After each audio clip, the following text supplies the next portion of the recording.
Hey, what's going on, everybody? Dr. Zach Long coming to you live today. It's Friday, Fitness Athlete Friday, the best day of the week to be checking in the Institute of Clinical Excellence live on Facebook or on our podcast. I'm really excited today to talk about something that I'm very passionate about, and that's why we need to look at our athletes moving heavy loads. Now, something you'll hear in every single ICE seminar you go to, whether it's a spinal manipulation course or Eric Chaconis' extremity course, is that we need to be using heavy resistance training and challenging people's system if we want to create true structural changes in their body.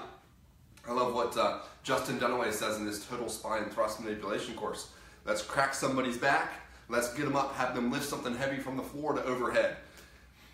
Something we all emphasize a lot because we know how important that is. But something that's also important is we need to be analyzing how our athletes move with heavy loads. And that's something that I see missed all the time in people working with fitness athletes. So, for example, myself, Mitch Babcock, Ryan, Michael Smith, we're all really passionate about using the selective functional movement assessment as a way to get a general movement quality for athletes. Take a look at their whole body mobility and motor control. But that's only, in my opinion, 2/3 of the picture. So I like to look at somebody's mobility of soft tissue, of joint mobility, their motor control, how well they can control their body weight alone. But then we also need to look at what they do under the challenge of strength or fatigue. And let's talk about 2 research studies that have kind of done that a little bit. Out of Stu McGill's lab, they took firefighters and they put them through some general and occupational specific tasks. And what they ended up concluding from that study is you can use general movement screens to get an idea of how somebody moves. But in 85% of the people in that study, they saw that their peak lumbar movement was greater during the general tasks than it was the occupational specific tasks. So when they were given more challenging demands, they changed how they moved. What does that mean? That means if you're doing a body weight squat as an analysis of how somebody squats, you might miss the picture of what they look like when they're lifting loads at greater than, say, 75% of their 1 rep max. We'll discuss that more in a minute. Another study by McKean in 2010, they looked at knee and hip angles with and without weight. So they did a body weight squat and then they did a squat with body weight plus 50%. And in the males in that study, when they added weight, their hip and knee flexion angles changed. Basically meaning that the weight actually helped them squat a little deeper. So it helped them get through a little bit of their stiffness. So we might be looking at somebody's body weight squat and thinking that they have some mobility limitations or some motor control limitations, but really it could be that just in males we need a little bit of weight to get a little bit further down. So let's talk about that a little bit more.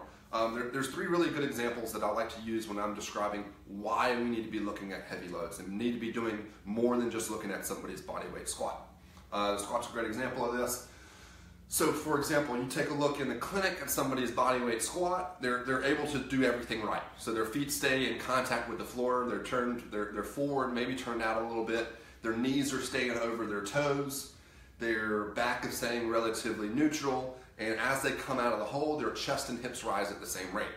That would be kind of our general points of performance of a good squat that would allow for a lot of anatomical variation, but still be in the safe from a biomechanics standpoint and efficient from a biomechanics standpoint. But then what happens when we get up to the heavy load? And something that we see all the time when we go into CrossFit gyms, powerlifting gyms, is that will drastically change when we get to heavy load or we get to fatigue. A great example of that is what we call the good morning squat. And that's when the athlete comes out of the hole, so they squat down, they're looking good. As they come out of the bottom, their hips either shoot back or shoot up. And it's basically a way for athletes to shift a lot of that force into their low back and hips because their low back and hips are stronger than their quads. So you might be thinking, as you're treating this person, that they have weak glutes, and that's the reason why they're having patellar femoral pain. But really, if you look at when they squat heavy, that actually might give you a clue that you need to be focused more on improving their quad strength. Or maybe that could be a clue as to why they're getting some low back pain, because the way that they move with their squats is a little bit more low back dominant, and when you combine that with the fact that they're doing lots of Olympic lifting and deadlifting in a week, that they've got this huge training volume focused around their low back. Or we take a look at somebody doing a front squat is another great example. They're looking great with their front squat up until they get to 80 or 90% of their 1 rep max. When they get up really heavy, we then see that they can no longer keep their elbows high, keep good thoracic spine extension, and they start to collapse and cave down right there. And that would indicate to me that that's somebody that we need to really work on some thoracic spine extension strength so that they can maintain that spinal position integrity when they get to heavy loading. Another great example of that, more from the fatigue standpoint, could be something like kipping pull-ups. We'll see a lot of athletes that are able to keep a good hollow and arch position in their kipping pull-ups when they're relatively fresh, but when they start to get fatigued, their biomechanics really start to break down around that movement. And instead of going through a nice hollow, smooth, hollow arch positions, which you can find some videos of that on my YouTube page, my Instagram page, the Barbell Physio. When they start to break down, they'll start to bend their knees, they'll start to flail their legs out to the side, they'll start to overextend in their lumbar spine, and that's not only going to cost them some things from a performance standpoint, but also when we see that technique breakdown start to happen, a lot of times athletes will then start just slamming themselves down when they come down from the bottom of the kipping pull-up and put a lot of unnecessary stress on the passive soft tissue structures of their shoulder.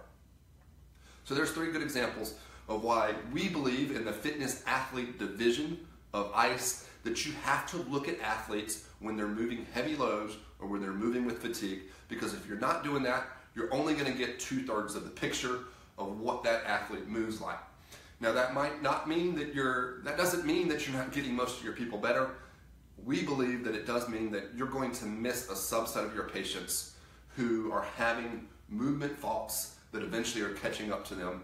And if you're not doing that, there's going to be a small subset of people that you're not going to get better. Now that does not necessarily mean that you need to go buy a squat rack, pull-up bar, etc. and have it in your clinic, although we think that's a great idea. But if you're talking to most fitness athletes, CrossFitters, powerlifters, Olympic lifters, most of them have filmed themselves lifting relatively recently. And so during my evaluation, I almost always ask the athlete, do you have any recent videos of yourself lifting? And usually they do.